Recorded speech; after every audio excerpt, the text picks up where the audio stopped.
Энэ бүтээгдэхүүн болохоор юу гэхээр антиалкохол гэж.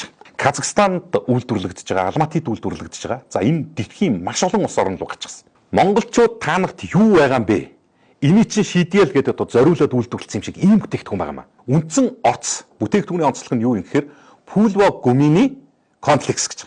70 гаруй төрлийн эрдэс минерал хүний бие эрүүл мэндэд зайлшгүй авч явах ёстой. Энэ эсийн нөхөн төлжилтийг дэмждэг ийм элементүүдийг агуулсан байж байгаа. За яагаад антиалкохол гэхээр зэрэг энэ өөрөөр хэлэх юм бол хүний илгэнд арх согтууруулах хундаанаас за ер нь одоо илэг энэ өөх тостой за ялангуяа монголчууд шиг ийм хит их уургалаг хит их холестеринлэг ийм хоол хүнсний хэрэглээтэй. За энэнийг араас нь 100 татаж задалдаг гэдэг нэг ийм үндсэн философи ард түмэнд бол ерөөсөн одоо бүр уучлаарай өөр сонголтгүй таарж байгаа шүү. Хэрэглээд үзээ. Үр нөлөөлөл бол үнэхээр одоо өмнөөс нь ярих юм аа. Бүх төрлийн догдолтоос ангижруулах Fulvo Gumini анти алкогол бүтээгдэхүүн.